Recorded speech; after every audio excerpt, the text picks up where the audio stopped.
Today's episode of the Counselling Tutor Podcast is sponsored by WebHealer. You're a counsellor in private practice and you need a website, or you've got an existing website which you need help with. WebHealer are offering Counselling Tutor Podcast listeners, that's you, £100 off the cost of a website design and build. Now, WebHealer specialise in websites for counsellors and psychotherapists. It's what they do. And the WebHealer team provide a completely non-technical, done-for-you solution, leaving you to focus your time on your clients. Operating for 20 years, WebHealer are a trusted resource amongst counsellors when it comes to getting your practice online. So get the package details and claim your £100 off coupon for your new website by going to counsellingtutor.com/website. That's counsellingtutor.com/website. Hi, I'm Rory and welcome to episode 319 of the Counselling Tutor Podcast. Our guest today is Susie Jamieson, a BACP accredited psychotherapist, EFT practitioner, coach and trainer, just to name a few of her qualifications. In the first part of this two-part interview, Susie takes us behind the scenes of both the emotional and procedural journey involved in being on the receiving end of a complaint as a therapist. She shares her personal experiences of navigating a complaint, providing valuable insights into the complexities and challenges that can arise in such situations. Be sure to tune in for the conclusion of Susie's story in part 2, airing in episode 320 or 320 on November the 30th, 2024. And with that said, over to you, Ken. Welcome to the Counselling Tutor Podcast, the must-listen-to podcast for counsellors, psychotherapists, and counselling students. Here are your hosts, Rory Oakes and Ken Kelly. Hello and welcome to episode 319 of the Counselling Tutor Podcast. Both myself, Ken Kelly, and Rory Oakes are delighted to welcome you, and we've got three exciting topics, starting off with ethical sustainable practice, where today we continue our discussion on neurodivergence, and we're going to be speaking today about understanding the double empathy problem in neurodivergent therapy.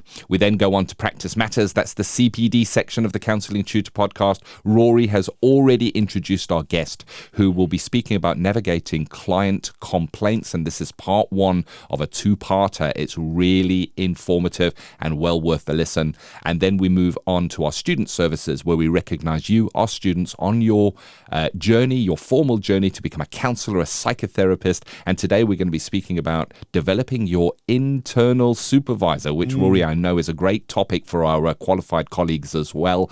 It's something we work on through the arc of our practice. But let's start off with that ethical, sustainable practice, where we're looking at understanding the double empathy problem in neurodivergent therapy. What is, Rory, the double empathy problem? Well, it was a concept introduced by Dr. Damien Milton in 2012. And it basically states that when we engage with neurodivergent individuals, we can have communication challenges.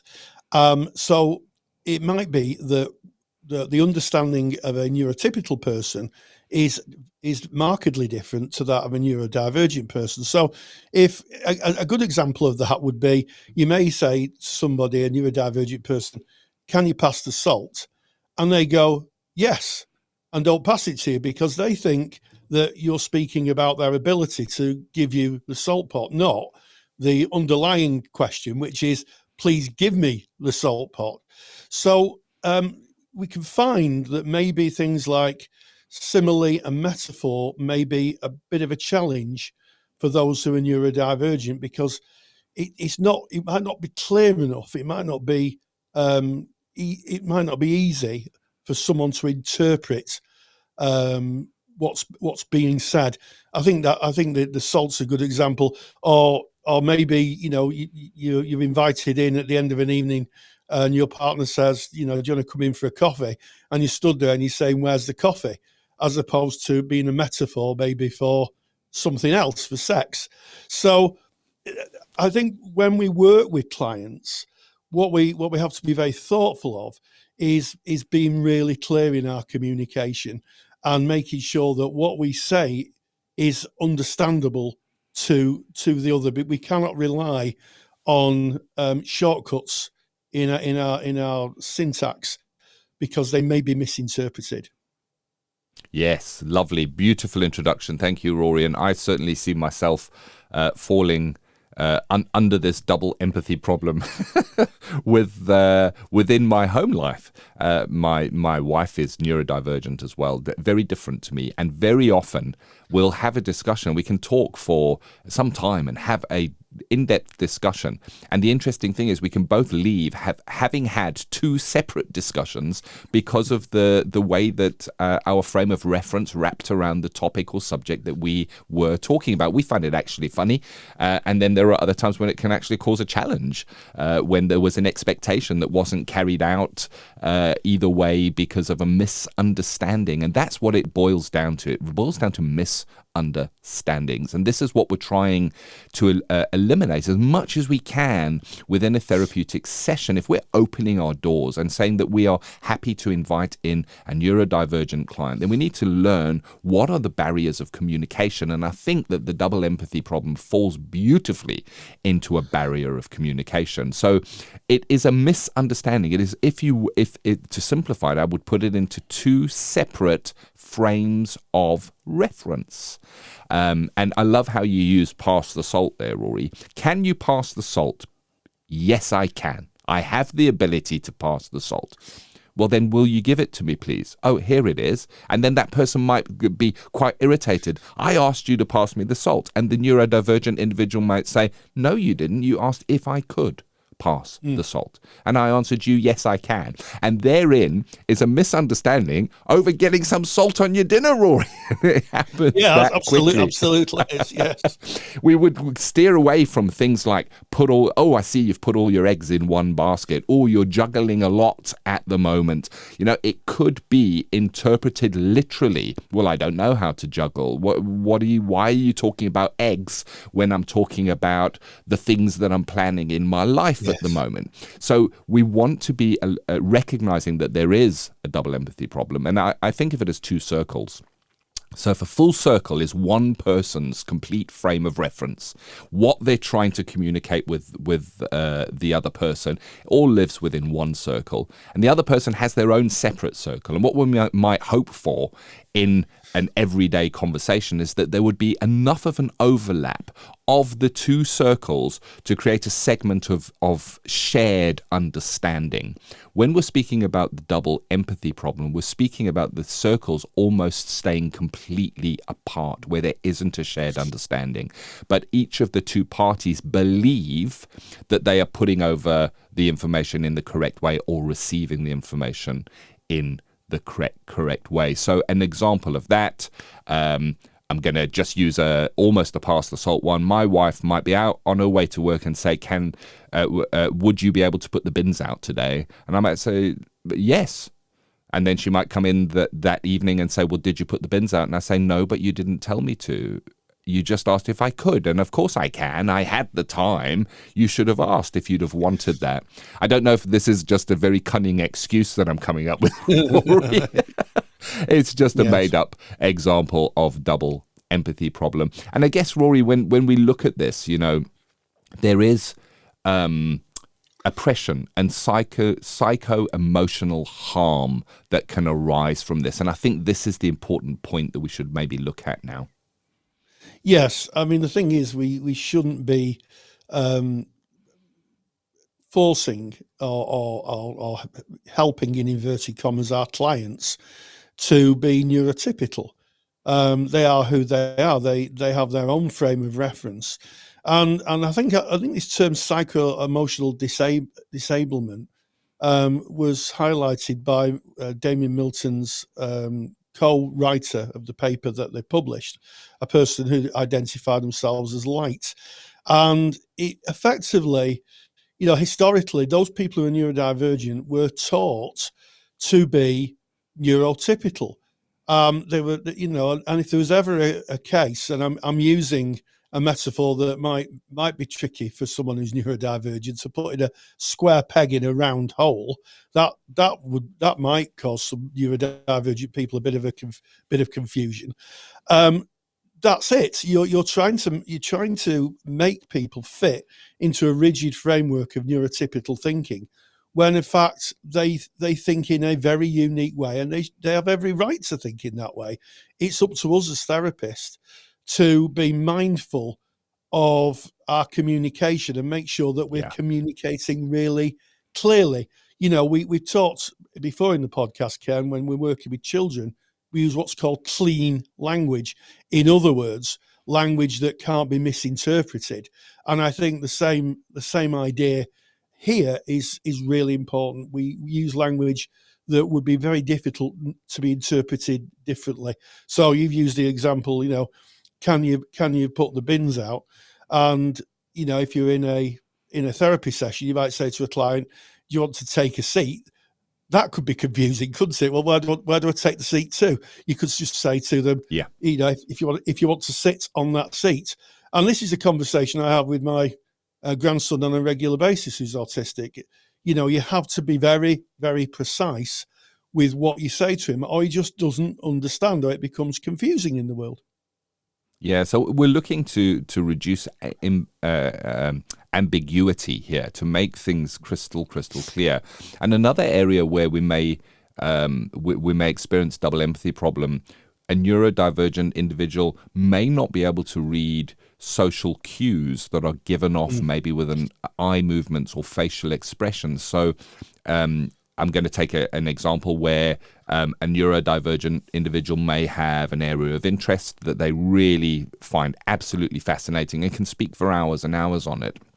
If they were speaking about their special interest to a person, and that person was maybe bored and trying to show with their body language that they've had enough of this talk now, it may be difficult for that neurodivergent individual to see that, to recognize that, unless the person specifically said, you know what, this is really great, thank you very much for sharing so much, but that's kind of as much as I can absorb right now. Can we leave it there? The neurodivergent individual would then probably say, oh, okay, yes, that's fine, but they wouldn't be able to read the social cue. Again, it's double empathy problem. One person may be feeling uncomfortable in a situation, the other person not realizing that, being passionate about what they're talking about and continuing to talk about that. So there's another area. So neurodivergent individuals generally will appreciate honesty and simplicity in what is being asked, And one of the things where I see this happen quite a lot with myself is that I worked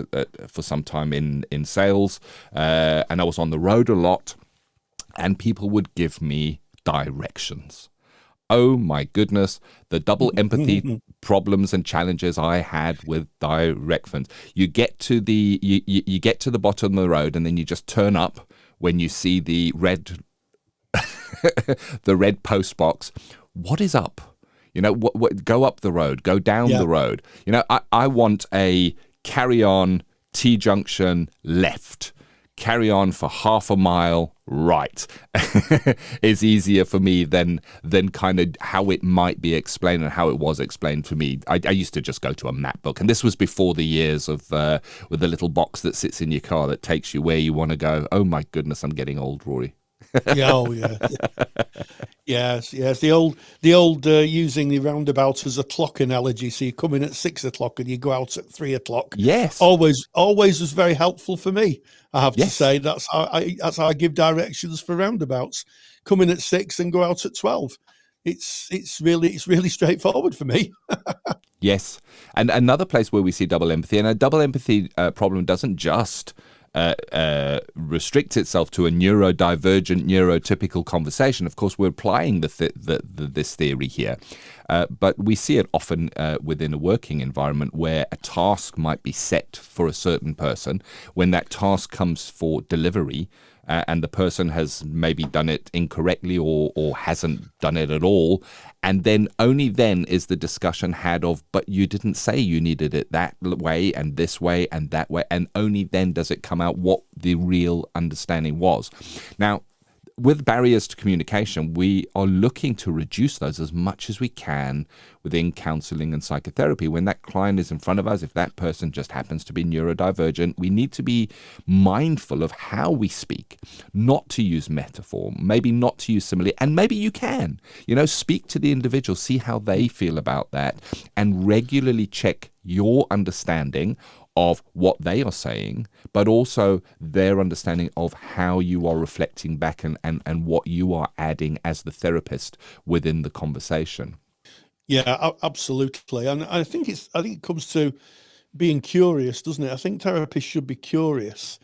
And I think one of the biggest challenge with clear communication is that certainly in the person-centered tradition, there is an idea that we should only use questions to clarify things.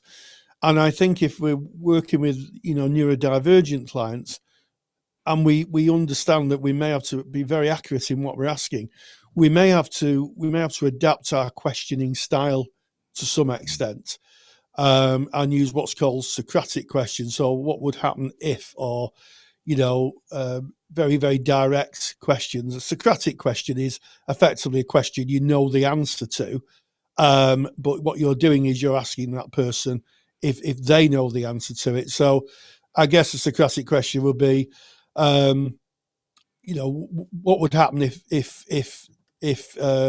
you didn't get this job? And that the person may respond and say, well, I would look for something else.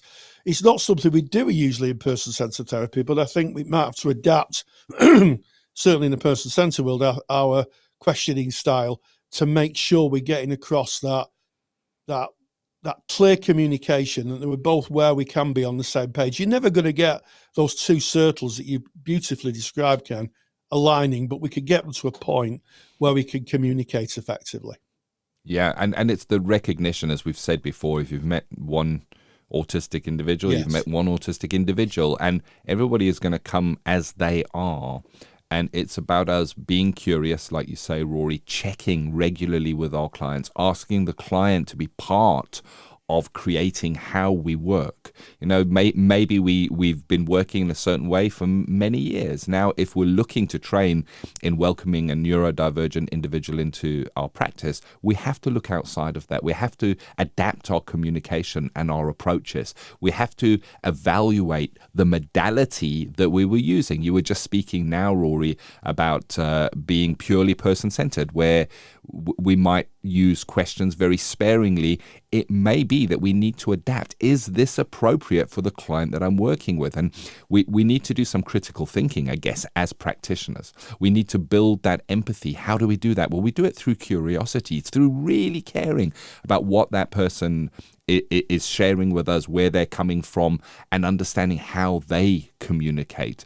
And I guess as final thoughts, the double empathy problem reminds counselors and psychotherapists that empathy is a mutual endeavor that requires flexibility, curiosity, and a commitment to seeing beyond neurotypical norms. So we're actually growing a little bit outside of the norms. And as therapists, embracing the bi-directional empathy enables us to create a supportive environment for neurodivergent clients. And this is a beautiful sum up of the final thoughts that we have on the handout that is available. And Rory, I couldn't reference this handout without mentioning what you mentioned in our last podcast. If I say to the neurodivergent individual, oh, I've got a bat in my car, I'm just going to go and get the bat out of my car. Well, what does that person think? Now, do they think it's a cricket bat? Do they think it's a baseball bat? Do they think it's a small animal in a box that I have in my car? I'm being ambiguous. I know exactly what I mean. I'm going to go and get the cricket bat out of my car and put it behind my door. But there in itself just shows how tricky the double empathy problem can be, and how it requires us to do some thinking. So if you want the handout, the super duper handout, and the link to the in-depth article called Understanding the Double Empathy Problem in Neurodivergent Therapy, you can do so by going to counsellingtutor.com. That is the place to visit. Click on the podcast tab, do a search, and find yourself at episode 319. And right there on that page, the link to the super duper handout and to an in-depth article on understanding the double empathy problem. Any thoughts or final words on that, Rory? Yeah, so I think that we use so much shortcuts in language. I do it all the time. I use metaphor and simile all the time. And I think sometimes we do it without thinking, because our communications kind of forged like that from a very, very early age. And I think this is thinking. I think that when we are using language, it's always good, not just with neurodivergent clients, but any client, to think about how clear our language is. And maybe that's an area of personal development, one that could be discussed with your supervisor. How often do you use kind of little linguistic shortcuts in the hope the other person knows? And sometimes it can be confusing for neurotypical people. So think about how we communicate, and just think how clear our communication is. Think clean language, as we would do if we were talking with children. If you're interested in doing some deep CPD, some training, Counselling Tutor does have a training course built by Rory and myself with input from other neurodivergent counsellors and individuals. It's been peer reviewed as well. Go and have a look. It's at counsellingtutor.com. Click on our products tab and you will be able to find that course right there for you. And that was Ethical Sustainable Practice. We move out of ethical sustainable practice into practice matters, where today, Rory, a very interesting topic, and I think that everyone's going to want to hear this. This is about navigating client complaints. Rory, tell us more what we can expect from Susie. Well, in a first for the Counselling Tutor podcast, this is a two-part interview. And in the first part, Susie Jamieson will be telling us about her experience of navigating the complaints process and what happened. And in part two, which is in podcast episode 320 or 320, she'll be telling us the conclusion of this real cliffhanging story. So I caught up with Susie, and this is her story on navigating the complaints process. Practice Matters is proudly sponsored by the Counsellor CPD Library. To access top quality, relevant continuing professional development for your practice that you can do at a time that suits you, and all for less than the price of a cup of coffee, visit counsellingtutor.com. We've talked about complaints on the podcast before, and in fact, we've had the opinion of ethical bodies who've talked about the complaints procedure. What we've not had is someone who's come on to speak about what it's like to have a complaint levelled against them, and also to get to some understanding of, I'm guessing, the level of stress it brings, but also of the mechanics of having to deal with a complaint and what that looks like from the practitioner's point of view. So it's my great pleasure to welcome Susie Jamieson, who's very courageously, in my opinion, come on today to talk about what it's like to have a complaint levied against you, and also the mechanisms that are generated once a complaint's made. So Susie, thank you so much for joining us.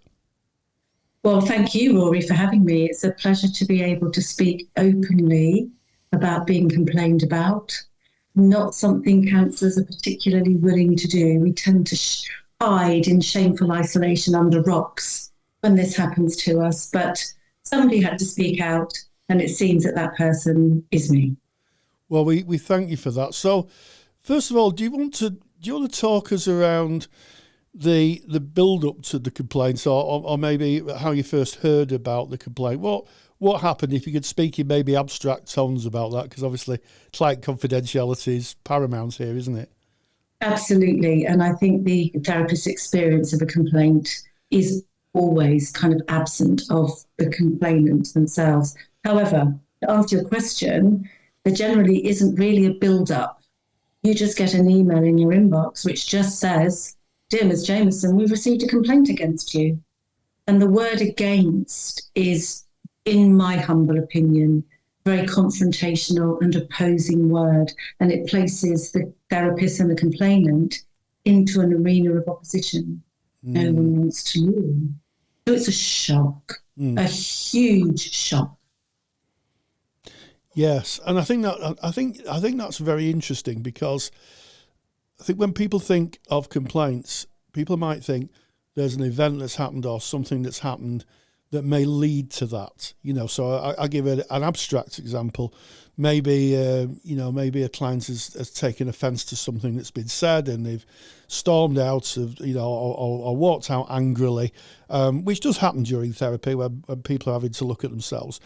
And you think, oh, that could be a complaint. But it seems like in your case, it was totally unexpected. It was one of those kind of 3:30 events on a Tuesday afternoon when you just fired your email up and all of a sudden this dropped into your box. It sounds like it was a complete surprise.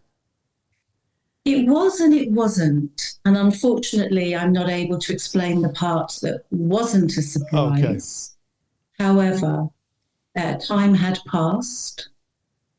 The BACP, through no fault of their own, just due to the checks and assessments that have to be done by the professional conduct procedure, I wasn't alerted for 4 months from the date the complaint landed. And this is commonplace.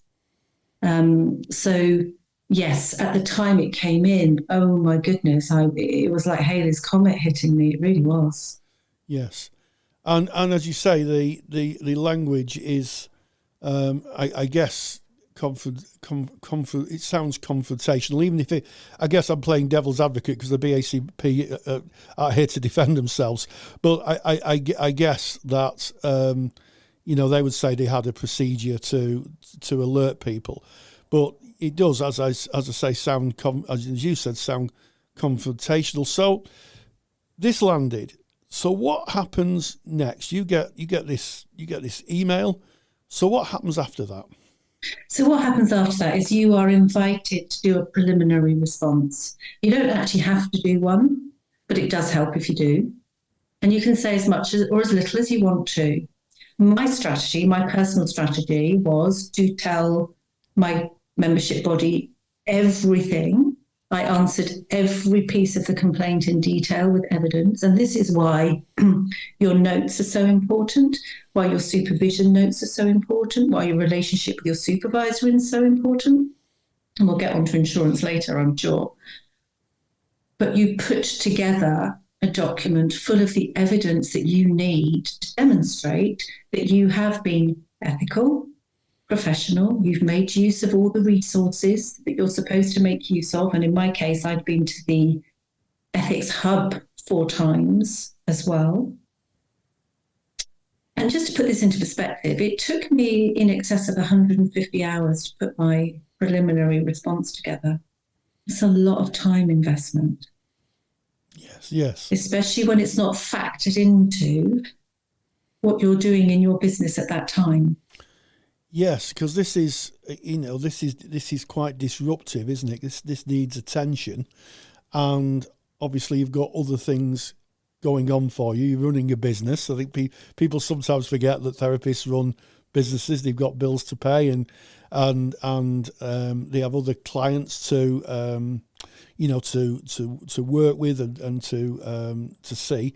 So that 150 hours seems quite a lot, to be honest. When I think of 150 hours, that's a huge amount of time, isn't it? It's huge, absolutely huge. Fortunately, the email landed in my inbox just as I'd finished work for 2 weeks. I wasn't going on holiday, but I'd won this place on a marketing course, a beta version, and it was the most incredible opportunity. It got kiboshed. I made it to day 2. I had to bail out. never got my money back, never get that opportunity again. So that was the first casualty, really, of being complained about. There were many more. Now, how long does the complaints procedure take? Is there a statute of limitations on that initial response that you were asked to give? There is a timeline. There is a lot of deadlines that are requested of you at various points in the process. And when you do your preliminary response, I believe it's 21 days. Can't remember off the top of my head. But the BACP, and I'm sure UKCP and all the other membership bodies do the same, they produce a timeline.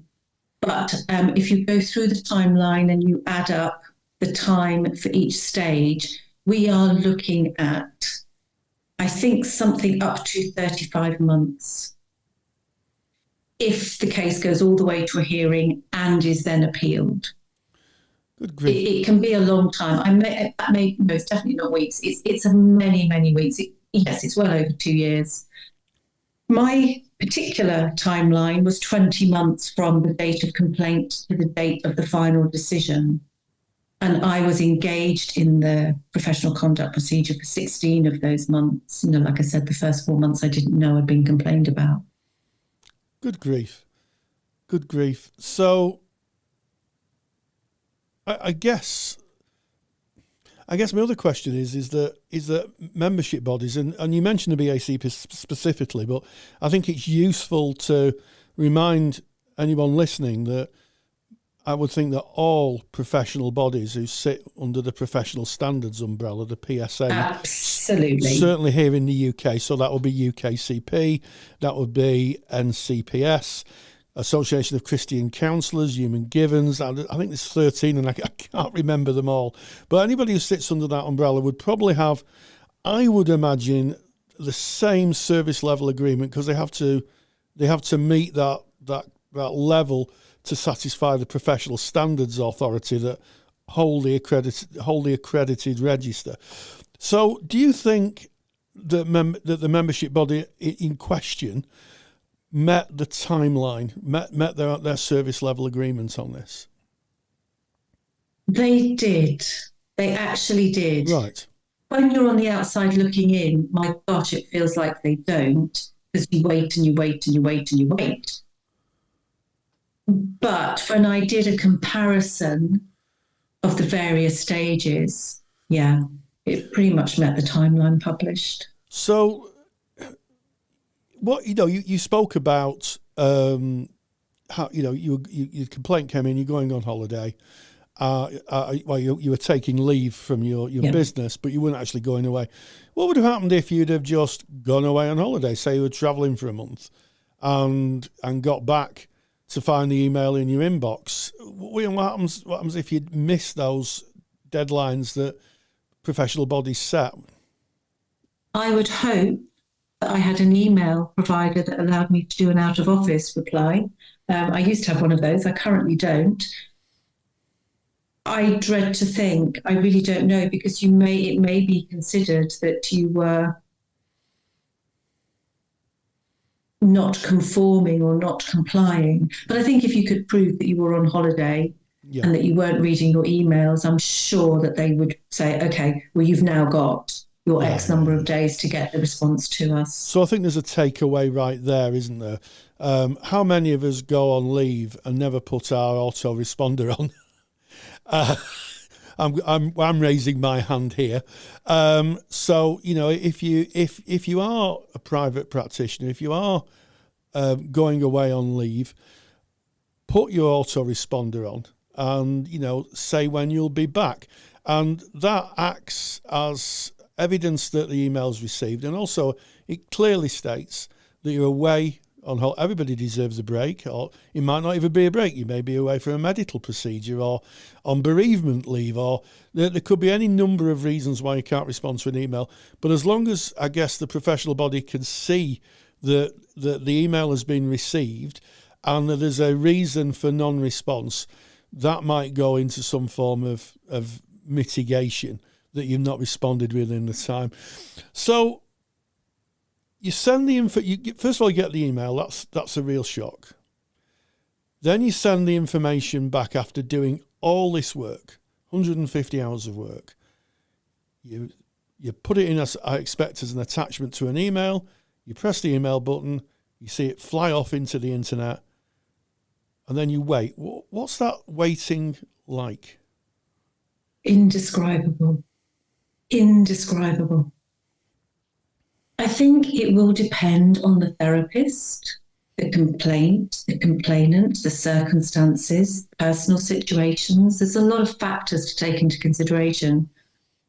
But there was something very uncomfortable for me about the whole process. And yeah, this is where it gets very difficult to directly answer a question. But trust me when I say I had some very serious concerns. And they took a huge toll on my health, my mental, physical, and emotional well-being. And yeah, sleepless nights. My hair was starting to fall out. I was overeating because I come from a background of disordered eating, and I'd got my disordered eating under control, and then something like this happens, and yeah, I was eating and eating and eating. I took myself away a few months later just to have a few days respite with yoga and some friends, but I just couldn't contain the magnitude of shame, fear and rage that I had built up inside me. And that's when I got notice from the BACP to tell me the complaint was going to the next step. And I couldn't understand how that could be. I'd given them absolutely everything. You know, I wrote a 38-page, 10,000-word document as my defense. And I'm very good at doing things like that as well. But it clearly wasn't enough. Either that or the particular stage that the complaint process had got to, reading my documentation hadn't yet come into play. But I didn't know that. So I made an assumption that they didn't believe me. And I hit very hard and I collapsed. So I just want to be clear about that. You're not saying that you weren't believed. It was an assumption based on the process. Yes. Yeah. And I think I have to, as I say, the BACP aren't here to respond, but I think in good journalistic tendencies, just to really clarify that. Let's talk about support. We've heard, the traumatic reaction that I sense from right from the initial email, right to the email or the response you got where you say it's going to the next level, even after submitting the evidence. Where did you go for support? You talked about yoga, but I guess professionally, where did you reach out to? And let's look at that first. Glad you've asked that question, Rory, because this brings up another unexpected response. Fortunately, I'm also a coach and I have some amazing coaching friends, and they were my primary source of support. And I really mean my primary source of support. I looked for therapists for a long, long time, and I just couldn't find somebody either who got me or was willing to take me on. So I was without a therapist for about 18 months. But like I say, I have professional friends and they were incredible. I also have an amazing supervisor. So in finding personal therapy to process the personal side of this, just separating the professional side, the personal side of this, was it difficult to find a therapist because when you talked about what the presenting issue was, they shied away from it? Or was it more of the fact that you couldn't find someone, you mentioned the word who kind of got you. Was it one or the other, or a mixture of the two? Oh, an absolute mixture. But when you're in the state that you can actually get into when you're going through the professional conduct process, you overreact. Things don't make the kind of sense to you that they would ordinarily without the tumultuous pressure that you're under. spoke about coaching. How about other professional avenues such as supervision? My supervisor was incredible. We worked very closely to check my fitness for practice.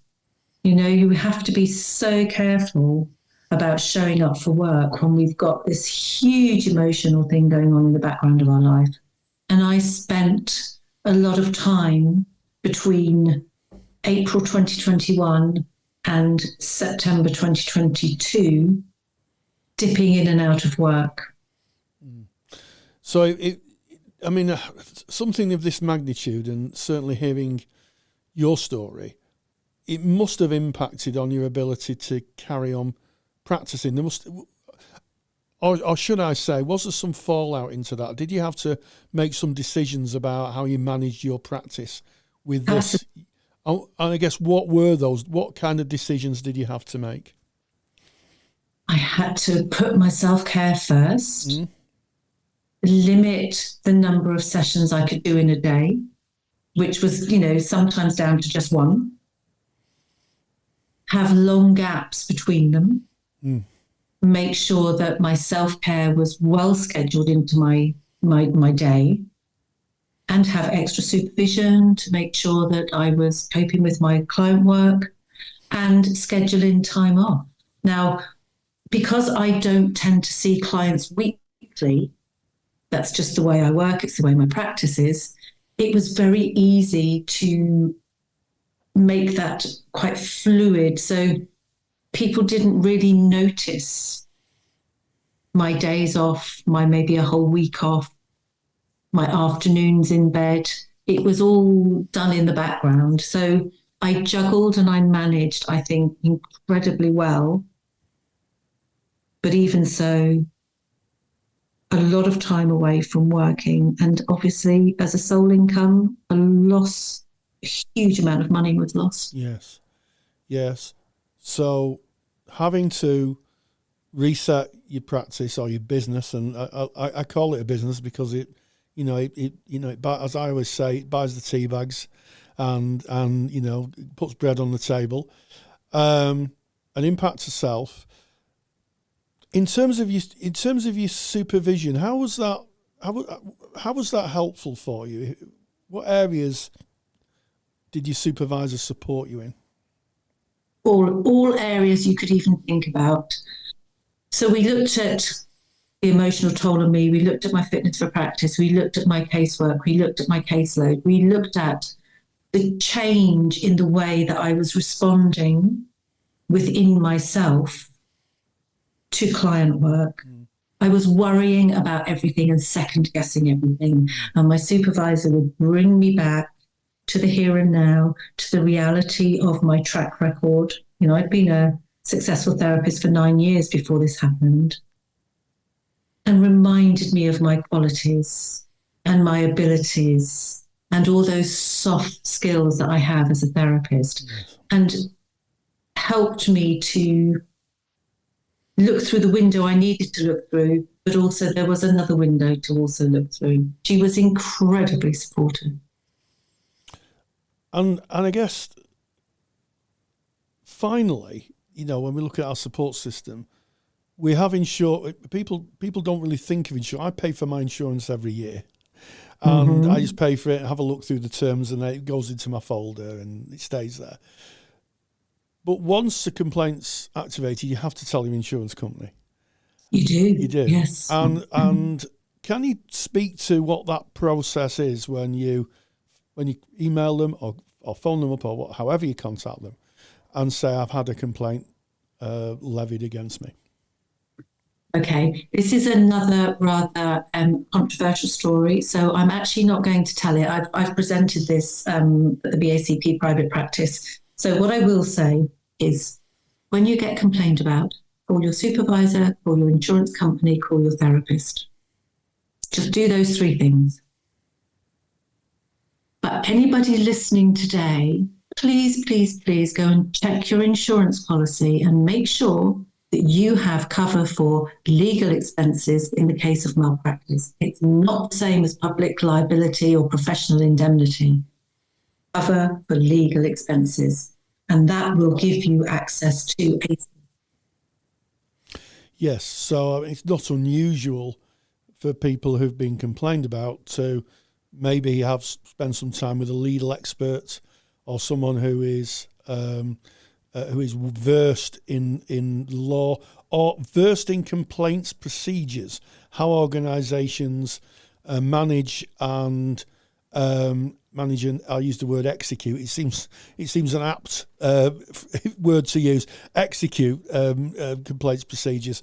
So did you have access to a professional who you could Absolutely. talk to? Yeah. Tell us a little bit about that. So the solicitor that was appointed to me had 25 years of knowledge and experience helping therapists with complaints. The cover that your insurance companies give to you is more than adequate. It really is. And the solicitor is the only person in the whole process that can give you advice. For example, there is a point in the process that's called consensual disposal. And it goes along the lines of something like this. You apologise in writing to the complainant and basically admit that you're sorry for their experience. And if they agree to accept that, that's called consensual disposal. You get a little sanction maybe, and the case is closed. And that's what I wanted to go for, because I just wanted this whole nightmare to come to an end. And my solicitor said, absolutely not, because you've just spent 150 hours and 38 pages saying that you didn't do this, and et cetera, et cetera. Why would you now want to change your mind? I said, well, I don't really understand what consensual disposal is. He said, well, basically, you're admitting you did wrong and you're offering an apology. He said, but here's the thing. The complainant doesn't accept it, you'll find yourself in a hearing trying to backtrack on what you've said. So when you read the consensual disposal document, for me, it was quite hard to read all the documents at the time because you're in such a state of shock when a complaint comes in. You've got 74 pages of documentation to read. It's a lot to take in, and I just couldn't take it all in. So I made a dangerous assumption. And that was? That I would go for consensual disposal. I think this interview's been really fascinating, and for the first time, I think, ever on the Counselling Tutor Podcast, we're going to do a part 2. So we're going to do a part 2 because it is in-depth, and your experience is so profound that I think the people who are listening to this would want to hear more. So for the time being, Susie Jamieson, thank you so much for joining us. Thank you for having me, and I'm sorry that the podcast isn't 20 hours long because there's a lot to say. Well, we'll be putting out the part 2, and people can pick up in the next part where we will be talking about things like the right to appeal, what a sanction looks like, maybe a little bit about your view on the whole process, and maybe how things that you may wish were different. But thank you so much, and again, thank you for your courage, because I don't think I've met anybody who's had a complaint against them who has ever wished to publicly discuss it. So I think you're doing a great service. So thank you again. Massive thank you to Susie Jamieson, and to you, Rory, for reaching out and keeping us in suspense as we sit at the edge of this cliff, looking forward to episode 2. I feel like I'm watching a soap opera now because I want to know what happens next. They always do that, don't they? They get to the exciting bit and then they just leave you right there. So make sure you join us next week for episode 320 to hear the conclusion of Susie's story. So now on to Student Services, where we recognise you, the students, on your formal journey to become counsellors and psychotherapists. Student Services is sponsored by Counselling Skills Academy. Can't tell you how many times Rory and I have heard counselling students say that learning skills and knowing that they're using them effectively is really, really challenging. The reason for this is because we don't get to see another counsellor using skills in a real live session. In reality, this means that we're asked to learn something that we can never see demonstrated in a real setting. And it's no wonder that many of us are left feeling unsure. If you want to see counselling skills used in real sessions by qualified therapists, so this is real sessions, real presentations, and real use of skills, then go to counselingskillsacademy.com. There's some free videos on skills, including a full live session that you can have a look at. Gain the competence and the confidence of knowing you're using your counselling skills effectively. Just visit counselingskillsacademy.com. And today in Student Services, developing your internal supervisor, Rory. Yes, it's an interesting phrase, isn't it? And it comes from a psychoanalyst called Patrick Casement, who wrote a book on learning from the patient. It was quite a groundbreaking book because it talked about, I guess, the beginnings of supervision and also the fact that we can learn from our clients. I know it's used the term patient, but we can learn from our clients. And the internal supervisor is something that one develops as you move through your practice years. So if you're doing a diploma in counselling, in your second year, you usually have a placement, and you're not going to have a supervisor on tap. And what happens is you kind of develop an internal supervisor. You've learned the ethical issues. You've probably done class work around ethical problems and how to work an ethical problem out. And what happens is you interject that, and you become, to some extent, your own supervisor, although you still have to see a supervisor, just make that clear. But you're developing a kind of therapeutic wisdom which allows you to operate in two spaces at a time. I sometimes used to refer to it as helicoptering.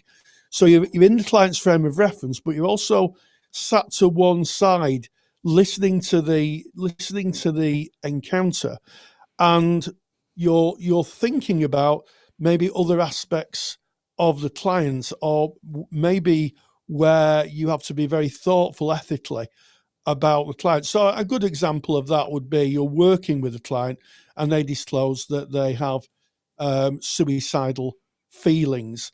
What would happen with an experienced therapist is that, yes, they'd be in the moment with the client, but part of them would be working through what they may need to do as the session moves on, and as the client's intentions become clearer. And that is developing the internal supervisor. It's giving you a skill set to be able to manage the client work and manage the operational part of the client work, as well as being in the frame of reference. I think there's probably going to be a lot of people who are listening to this thinking, I don't know how that works. But I'm sure there are going to be people who are in practice who go, I know exactly what you mean, Rory. And it is literally as kind of separate as that. Because what happens is it just kicks in one day. One day you'll be sitting in your practice, working with a client, and all of a sudden you'll see this kind of helicopter. You'll be looking at the interaction as well as being into it. It's a very difficult process to describe, but once you've experienced it, you really do know what it is, Ken. Yes, very much so. I love how you've described it, and you're 100% right. It kind of turns on one day, and I believe it lives in the area of unconscious competence. Now, I'm going to describe that. We've said this a few times on the podcast before. So when we start off with, as a student, we go into our skills sessions, we might be thinking, now, what is the right skill to use in response to what this client is saying? I wonder how that skill landed. And we're really questioning what we're doing when we're doing it.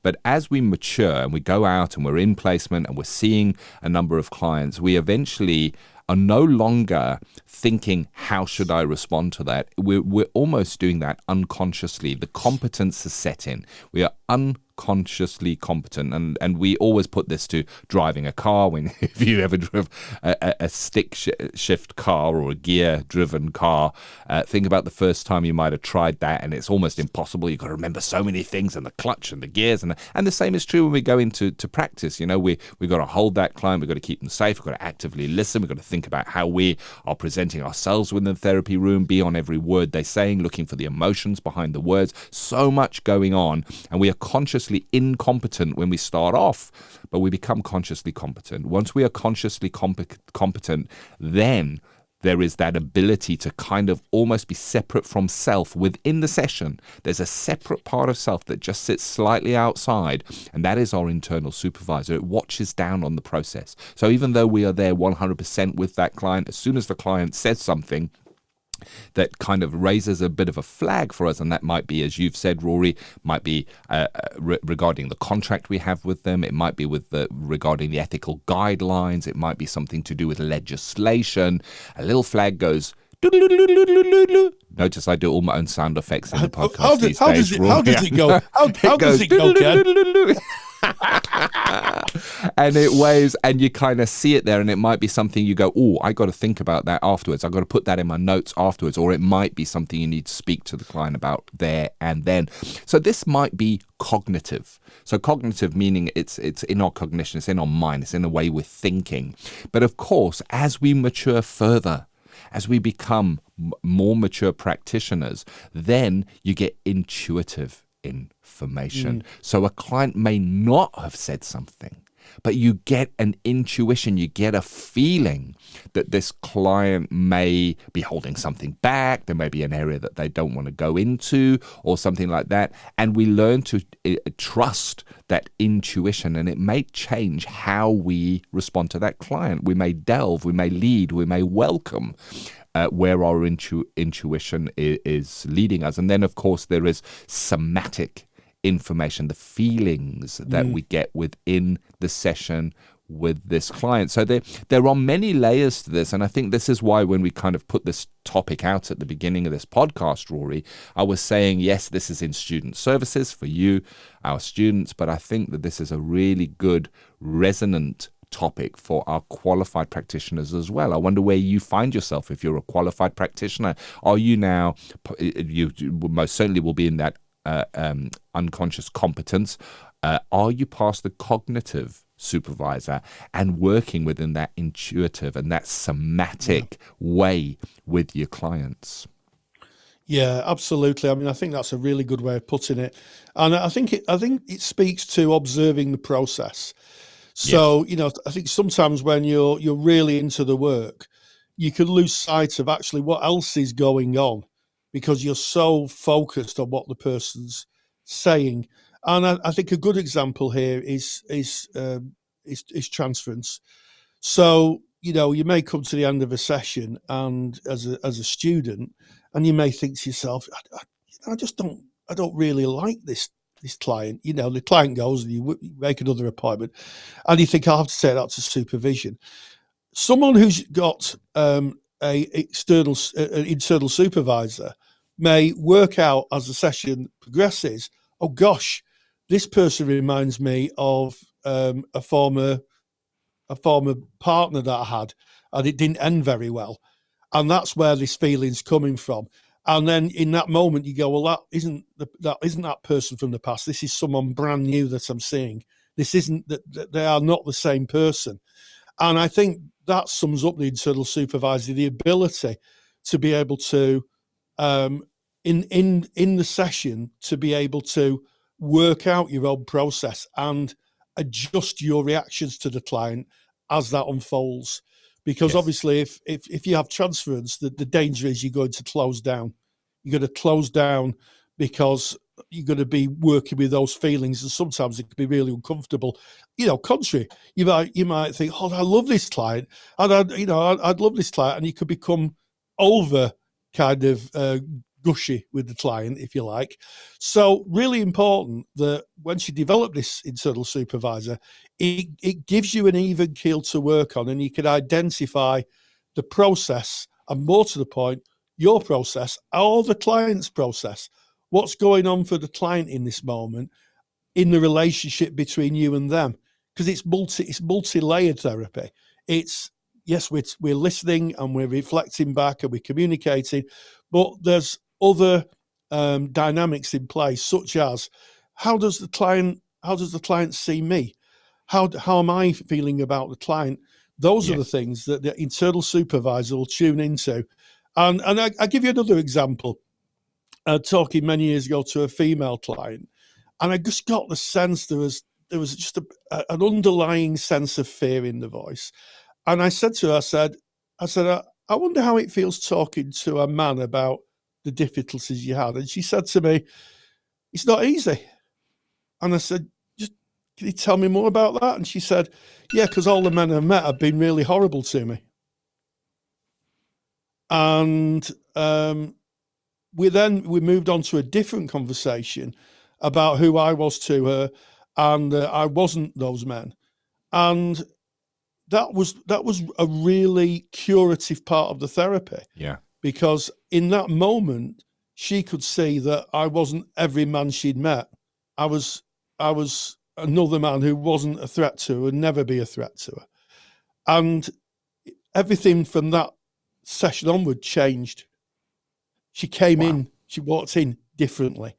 But that was the internal supervisor. That was a hunch that came up. So I was in the work, listening and then there was another part of me hovering over, like in the helicopter, thinking there's a withdrawal by the client. And there'll be people listening to this thinking, I've got no idea how this works. But one day, I guarantee you'll be sitting in front of a client and you'll go, oh my goodness, that is the self-supervisor, that is the helicopter. It just literally clicks in, and it does speak to unconscious competence, conscious competence. It speaks to that kind of journey about learning your craft. Oh, yeah. And that example that you've just shared with us, and thank you for sharing that, Rory, it falls well and truly into that intuitive information. It's something that was not said. It was a felt sense. Maybe you picked it up in their voice. Maybe it was just something that you were picking up internally. But when you checked that out, so first and foremostly, what you did within that situation is you trusted that intuitive feeling. You trusted your own intuition.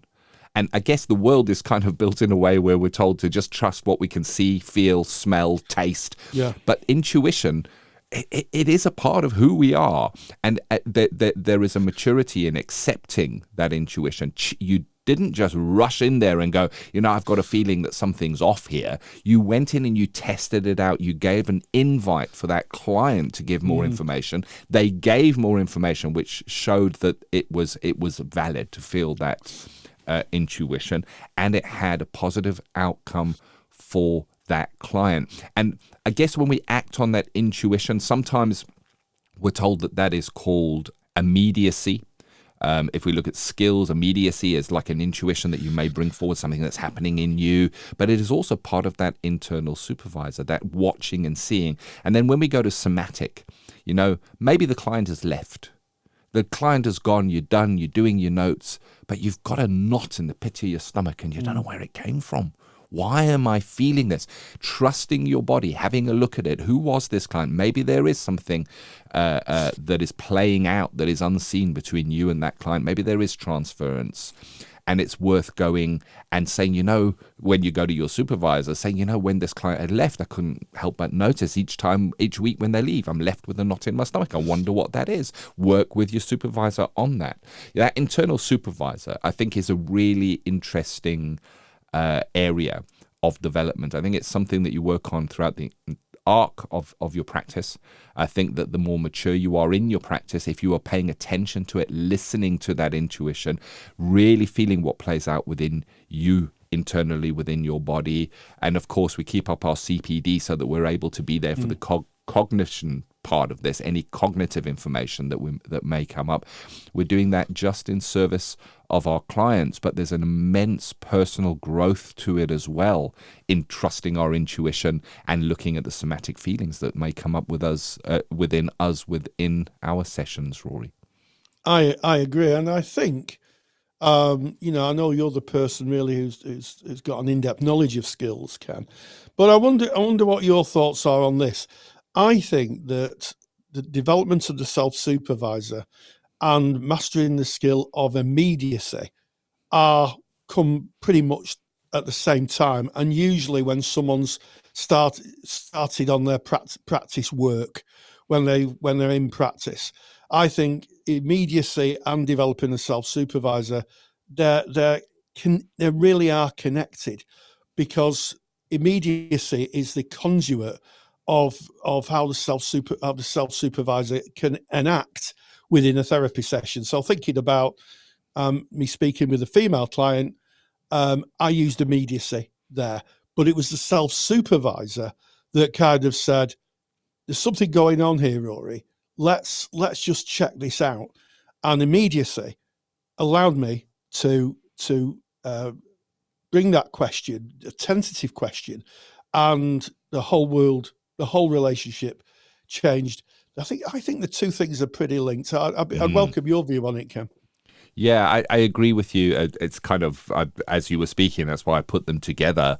I'd be interested if there was any peers listening to this have seen any research on that they can share with us, because I'd certainly like to deep dive into that.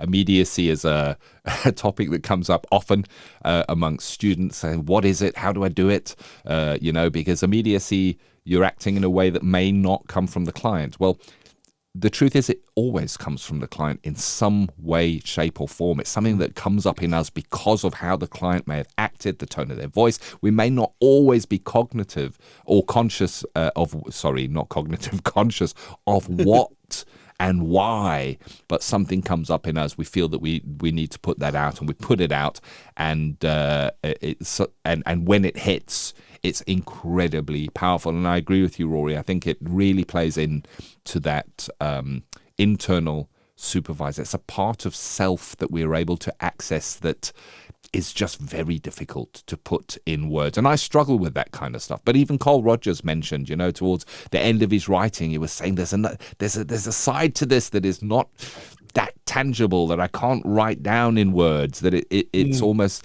intuition is one of those things. You can't measure intuition. You can't smell it, see it, hear it. It's a felt sense inside that is even difficult to put in words of what you felt inside. And we learn to better understand our intuition within ourselves as we journal, as we maybe take time to reflect on our own personal development. I think that's where it lives.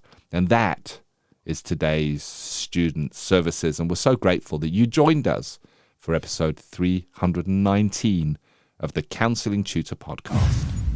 The National Counselling and Psychotherapy Society, or NCPS, proudly sponsor this podcast, supporting students every step of the way. Join the NCPS for resources, training, and a friendly, knowledgeable community to enhance your learning experience. Visit ncps.com. Thank you so much for joining us.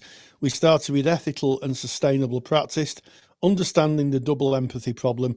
Ken and myself took a deep dive into what the double empathy problem was and gave some tangible examples of how we can navigate what double empathy is and the problems that it can bring. In Practice Matters, we had a first of a two-part interview with Susie Jamieson, who talks about navigating her experience of being complained about. This is one to share with your peers. This is one to share on your social medias so that everybody can benefit from Susie's courage and wisdom on this. And don't forget, part 2, the concluding part of this interview, will be in episode 320. And then in student services, we had a little look at developing your internal supervisor, what they may look like, and the benefits of working with it. And finally, I'd like to thank all those people who leave us super comments and friendly observations on social media platforms, and in particular on the iTunes platform or the podcast platforms where our podcast is hosted. So if you want to leave a comment, leave an observation, we always look for the feedback. We always like your observations. So, clickety-click or scrollety-scroll and pop them on when you've heard this podcast. And as always, stay grounded and stay safe. Take the stress out of your counselling studies and get the support of Rory and I by joining us in the Counselling Study Resource. Counselling Study Resource, or CSR for short, is the world's most comprehensive assignment guidance and study support resource for students just like you of counselling and psychotherapy. See how Counselling Study Resource can help you. Visit counsellingtutor.com. That's counsellingtutor.com. Thank you for listening to the Counselling Tutor Podcast. Find the show notes for this episode by visiting counsellingtutor.com.